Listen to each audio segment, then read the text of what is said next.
What's good, everybody? Take Easy back here. Another wrestling video. We're going to continue this series on the top 100 wrestlers of 2025. We'll be doing 50 through 26.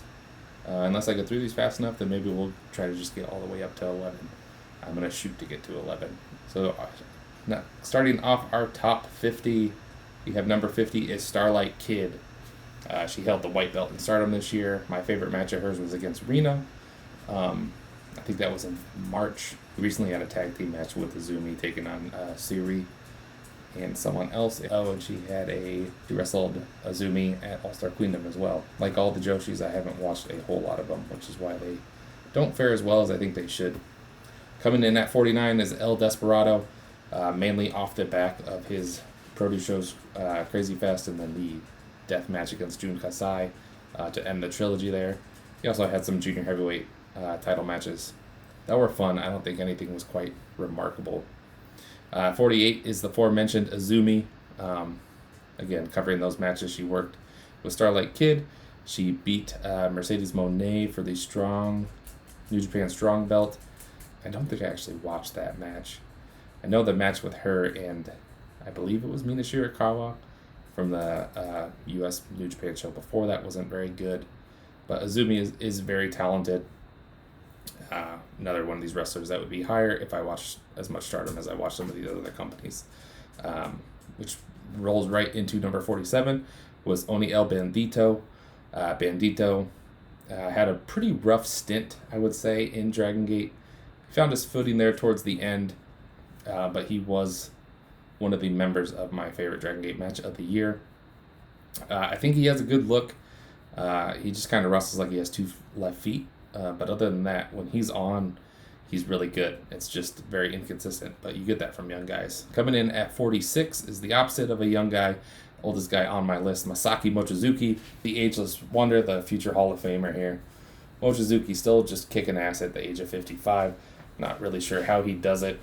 Can't summon it as frequently as he could in his prime, but he can still summon it, which was shown in his Dream Gate title match against Yamato, which was my favorite Dragon Gate singles match of the year. Made my top 10 list. He was just a badass. If you haven't seen any Mochizuki before, I would seek him out. Him and Tomohiro Ishii both started in WAR. He actually did some Torimon. I believe they both kind of moved over there. But obviously Ishii went to New Japan where Mochizuki stuck with Dragon Gate. And I think they're very much peers. Ishii is more of like a chops and forearms guy, while Mochizuki is a kick guy, kind of like a Hitmonlee kind of thing. Both Hall of Famers, obviously.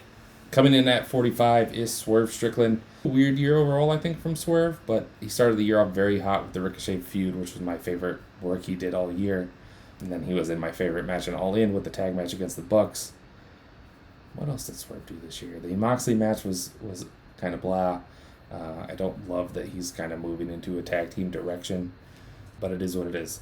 I think a big step down from his 2024 because he wasn't world champion, wasn't doing those main event kind of matches, getting those Danielson-esque matches because he was more of a upper mid-carder, I would say, than a main eventer. Coming in at 44 is UT. UT is one of the guys in Dragon Gate I didn't really expect to be impressed with. He's not my particular cup of tea wrestler-wise, but he is very talented and the talent shines through. It helped that I was in Nagoya for him to finally win the Brave Gate title in his hometown. That was very fun to experience with all the flowers in the ceremony against Tamare, who we'll talk about later on this list. And kind of the underrated workhorse of Natural Vibes. So all the Vibes trios matches for the most part, he had that Brave Gate run, so he wasn't on the trios that actually won the Triangle Gate. But with Flamita being the fourth member and often being back in Mexico, a lot of trios work nonetheless. Coming in at 43 is Jason Lee. He was one half of the Twin Gate champions for most of the year here. Jason Lee is a big standout, I would say, in Dragon Gate, though he's kind of folded into the background, I think, with Gachadokaru. But he was getting more of a push when they were still Z-Brats, I would say. Really kind of found his role along with Kota Minoura, specializing in those tag matches as the Twin Gate champions. Coming in at 42 is Mark Briscoe. Mark Briscoe finally got his singles push that we kind of all knew was coming in AEW after kind of getting the haphazard one in ROH, like a lot of ROH bookings. Mainly carried against his feud against Kyle Fletcher. Him and Fletcher have tremendous chemistry. So while it kind of got old towards the end of the year that they had wrestled like 4 times this year, all 4 of those matches delivered. The tax match against MJF was also very good. It feels like he's kind of drifting into losing momentum like most TNT champions. But the work rate there is great. And it's nice to finally see him on TV. I'm someone that's known of the Briscoes for a long while, so my mileage is kind of wearing thin. But for a lot of these AEW fans that are just jumping in from like as a WWE fan, I think Briscoe is a very fun character and a kind of breath of fresh air if you're not used to him. Coming in at 41 is Toni Storm. Toni Storm, I think, really pushed herself to the next level this year with the Hollywood ending match. That was one of the top 3 matches of the year, in my opinion. The character work has meshed well with the in-ring wrestling. I don't think Toni Storm is quite as good in-ring as a lot of people say. But when she brings it, she can obviously bring it with the best of them. She is my highest rated women's match this year. So I get the irony in saying that. Coming in at 40 is her peer in AEW, Mercedes Mone. I'm a huge Mone fan. And for all the good she did this year, I don't think it was really in-ring all that much. Which is a bit controversial to say, but sort of like FTR. I think the character work, the extracurricular, working all those indies, carrying all those belts was really cool. Even though she's not the greatest promo or actor, I think she did kind of help elevate women's wrestling around the world more than she has in past years since leaving WWE, which is kind of what I always expected her to do.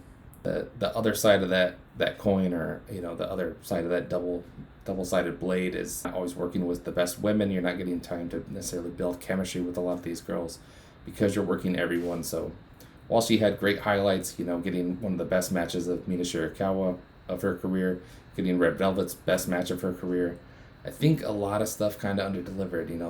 The match against Toni Storm I wasn't huge on. I didn't love the Athena match as much as other people. I think the Statlander match was a bit flat. I think her match against Momo this year was not on the same level as it was in 24. And the Riho match kind of underdelivered as well. I also didn't love the Persephone match in CMLL. A lot of those matches you see people praise. But I just kind of thought they were good, not great, which is why she's as low on this ranking as she is, despite the year she had. Coming in at 39 is the current Open the Dreamgate champion, Madoka Kikuta. Kikuta was kind of your stand-in top guy in D-Courage to start the year. Yuki Yoshioka obviously came back, which led to a big shocking heel turn, which I was had the pleasure of being in person for, which really, I think, helped elevate it for me. And then when he first turned heel, I thought he was just like a house of fire. Well deserving of the Dreamgate title because he was kind of like the hottest, most interesting guy in the company. Since winning the belt, he's kind of transitioned his style away from what I think was working into more kind of the trying to work a main event heel style, taking away a lot of the explosion from his offense and kind of working more plotting, more traditional heel, almost leaning into like an American heel, which I think has really killed his aura. Kind of made this run flat, kind of made the change to Gadget Takora a little flat. So despite a really strong first half, mainly a really, really strong Q2, I think he kind of petered out as the year went on. Coming in at 38 was Saya Kamitani, the Tokyo Sports MVP, the ace of Stardom this year. And the work backs it up too. It's obviously not the best Joshi, being a formal idol. Never probably will be the best Joshi in ring, especially when you get to some of the ones above her on this list. The it factor is there, and she can hold her own. I thought most of her title matches were very good. I went about 4 stars on most of them. I didn't really go over on any of them.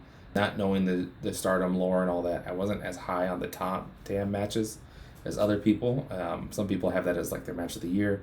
Similar to like the All-In main event, I was like 3.5 on it, where other people are 5. So a big discrepancy there for the epics. A lot of the epics I struggle with in general. But Saya's great. Very interested to see what she does in 26. Coming in at 37 is Luis Mante, Mexican Power in Dragon Gate here. Very interesting year in Dragon Gate. Was unaligned with that faction all year, and instead was kind of treated as his own kind of faction anytime they would bring Mexican stars in for an excursion. they would team with Mante and do a form of Team Mexico. So he won the Triangle Gate belts with Bandito and Flamita, but he also would team with Los Hermanos de la Jungle, and I'm blanking on some of the other Mexicans they brought in the year. El Cucuy. He would work with all those guys, so he kind of always had stablemates despite not being in a stable. They found some real magic doing Team Mexico versus Jackie Rita, so we revisited that a lot of times this year, both in tag and trios, which carried a lot of his work. A lot of good stuff came out of that. Coming in at 36 is David Finlay. The man I expected to win the IWGP title match, or IWGP title this year. Didn't quite get there. He did win the New Japan Cup. He had a great match against Goto. Had some great matches against Tsuji. And I think I've done a full 180 on Finlay. I was not a fan of him early on, but I really see it with him now. And I think he would be higher on this list had New Japan just not kind of dropped the ball this year. The Goto run was fun, obviously. We'll get to Goto higher up the list because he had an incredible year. But I think it kind of hurt guys like Finlay. It sounds like maybe he's going to leave New Japan this year because they kind of just missed the mark on him. And I think not a lot of people realize how much he's progressed. So it'll be interesting to see if he does make the jump to America. Kind of wake some people up on that. Coming in at 35 is Hyo, one of my favorite characters in Dragon Gate. I think he has very unique, fun offense. Pairing up with Love and Peace has been great. I don't know how much he really added to Gold Class, because Gold Class was already my favorite faction. But he definitely made it more fun with the switch to Love and Peace. Faction of the Year in Dragon Gate. And then, he's been paired up with Ben K. It's kind of like the top two guys in the faction, the co-leaders almost. And I think they found the chemistry as the years gone on. I didn't love the Kobe World Twin Gate match they had. I went like 3.5 on that. But the trio stuff, especially now that they got Mochizuki Jr. incorporated, I think has been really, really great. And I think they have the potential to be really great Triangle Gate champs in 2025 or 2026. Coming in at 34, Hechicero. Hechicero working the dual contract is nice. I didn't quite watch as much CMLL as I would like this year. Nothing on the level of the Puesto match he had in 2024 on the anniversary show. I went full 5 on that. Didn't have a 5-star match for Hechicero this year, but the quantity was there with the dual contract. Also, I think he might have even worked a little New Japan when they did Fantastica Mania. Very talented guy. His match against Bandito was my favorite of the year. I liked the Bandito Hechicero match just a smidge more than the Bandito Takeshita one. I think most lists have those inverted. It flirted with being in the running of the top 10. It was in my top 20 matches of the year. I think it came in right at number 20. So good stuff. Excited to watch more of him. Coming in at 33 is Syuri, the current IWGP Women's Champion. She had a trilogy against Syuri, which really carries her ranking here. Being the lesser of the two with Syuri is no slight to Syuri. Had a really strong year overall. She was in the opening tag on Dream Queendom, the New Year's Eve show, which was a fun match. Other than that, I think I've really only seen her Syuri. Those two, it's funny, those three had a trilogy because I mixed their names up. I think that was the main thing I saw. Let me put Zelda down. I'll check my list real fast here. All-Star Kingdom, she wrestled Maya Iwatani, that's right, because she had to win the IWGP belt from her first. That was also very good. All right, coming in at 32 is Speedball Mike Bailey. Mike Bailey's kind of out of the doldrums of GCW TNA, which I think has really helped his career. He's kind of out of that repetition of doing the same match everywhere on the indies. And I think it's kind of shining the way he did when he first popped up in PWG. Showing he can work with everyone and get like the best matches out of everyone. I thought he was probably Okada's best opponent this year, which is crazy when you think about all the guys Okada faced.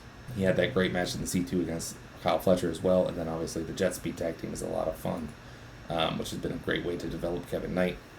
Coming in at 31 is the current IWGP champion, Yota Tsuji. Tsuji was the right pick. It's kind of a shame it took New Japan so long to get there. But he had a pretty decent run in the G1. Not that I watched a lot of it. I think I only watched the semifinal. So I only saw his one match there. I loved his matches with Gabe Kidd and his matches with David Finlay to start the year. I haven't quite watched the Wrestle Kingdom match, which I heard is teetering on being a 5-star match. But that would be 2026 anyway. Oh yeah, I like that Uemura match too. I think that was at Dontaku. The right guy to give the ball to. Excited to see what he does. Coming in at number 30, Hangman Adam Page. So we go from New Japan's heavyweight champion to AEW's. Hangman finally got back to the pinnacle of the company. Moxley is his biggest cheerleader and one of his best opponents. Even as someone that wasn't very high on the All-In main event, I still went 3.5 stars, which is a very good match. I liked the TV match against Moxley a little better. Fletcher match was great. I thought both MJF matches were great. I didn't care for the ending with this Mojo stuff. The Will Ospreay match was great. So you got to work with a lot of the top guys, and he can hang with those guys, which means he had a lot of great matches overall, which is why he's in the top 30. Coming in at 29, MJF, the aforementioned MJF. He had the 2 matches with Hangman, the match with Mark Briscoe, and the match with Mystico at the anniversary show for CMLL. That's like half his catalog on the year in total, but when you're spitting out that many 4-star matches, you're going to end up that high on this list. I'm not even a big fan of MJF. I haven't watched the program since he won the title, because a lot of his character shit I don't care for at all. But when he wants to be good, he can be as good as anyone. Coming in at 28 is Strong Machine J, the leader of Natural Vibes, someone I wasn't very high coming into on the year. His first introduction of the Yamato match at Gate of Bayside, I wasn't a fan of. I think I went sub 3 stars on that. I just kind of found it boring. I didn't understand his edge and his character. And as the year kind of progressed, he kind of drifted back into that, sadly. But just like Kikuta in Q2, Q3, he was really firing on all cylinders. I really got to see all the potential there.